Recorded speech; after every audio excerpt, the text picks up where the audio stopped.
So Congressman Scott Perry has evidence that is important to the investigation into the insurrection, and Perry just told the House Select Committee, "I'm not providing it." What now? Well, let's talk about that. Because justice matters.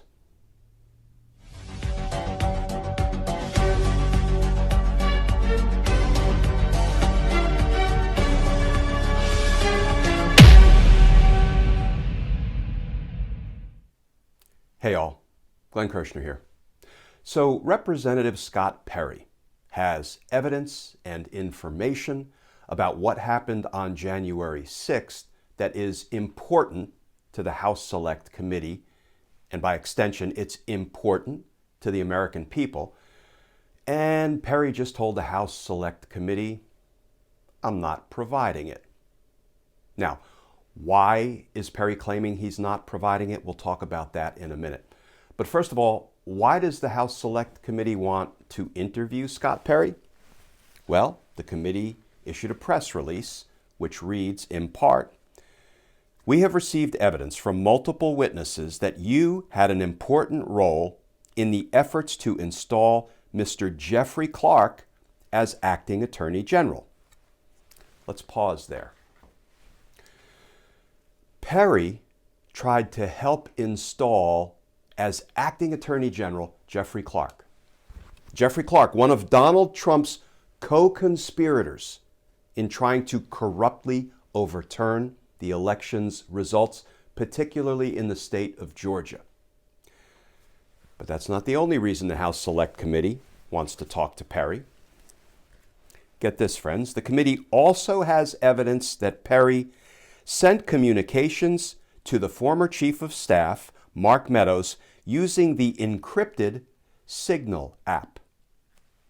Yeah, let's say that again. Around the time of the insurrection, Perry was communicating with the Chief of Staff to the President of the United States, Mark Meadows, using an encrypted app. Not using, a government form of communication that is secure, because those exist. No, using a private encrypted app to hide from the outside world what you're talking about. To hide your insurrection talk. To hide your treason talk. To hide your conspiratorial talk. To hide your dirty talk.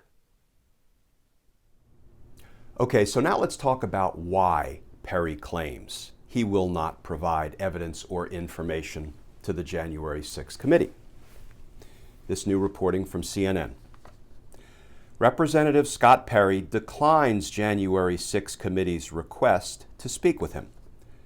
Republican Representative Scott Perry on Tuesday declined the House January 6th committee's request to speak with him, a move that could set up a showdown between a staunch Trump supporter and the committee.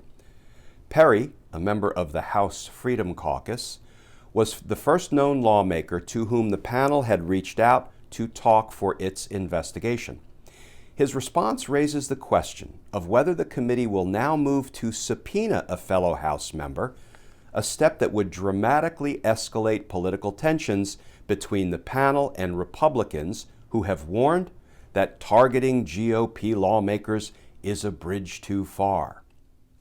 Of course, targeting our democracy is not a bridge too far for the Republicans. Here's what Perry said. "I stand with immense respect for our Constitution, the rule of law, and the Americans I represent, who know that this entity is illegitimate and not duly constituted under the rules of the U.S. House of Representatives," Perry wrote in a statement posted to Twitter. "I decline this entity's request and will continue to fight the failures of the radical left who desperately seek blah, blah, blah, blah, blah." And then Perry trails off into the typical distracting BS Republican talking points. So let's take on Perry's claim that the House Select Committee is an illegitimate entity and that he has tremendous respect for the rule of law. Both of those claims are demonstrably false. Why? Well, first of all, courts, both trial and appellate courts, have ruled that the House Select Committee is properly authorized to do precisely what it is doing, because the courts have determined that the committee has a proper legislative purpose. That is the state of the law. So Perry has absolutely no respect for the law. In fact, what Perry is doing is hiding evidence from the committee, and by extension from we the people. He is hiding what is potentially deeply incriminating evidence for Mark Meadows, for Donald Trump, and for Scott Perry himself. Mr. I talk to the chief of staff on recorded apps. Mr. I try to help install a corrupt acting attorney general to criminally overturn the election's results. Yeah, when and if Perry's butt is in the witness chair and he's placed under oath, I predict he'll be invoking his Fifth Amendment right against self-incrimination. But let's talk about where we go from here. The next step has to be the House Select Committee subpoenas Scott Perry. They call his bluff. And if Perry has as much regard for the rule of law when he gets a subpoena as he did when he got a request to appear, he'll probably blow off the subpoena. And then he will need to go the way of Steve Bannon, voted in contempt, referred for criminal prosecution, indicted, and tried for contempt of Congress. Because justice matters.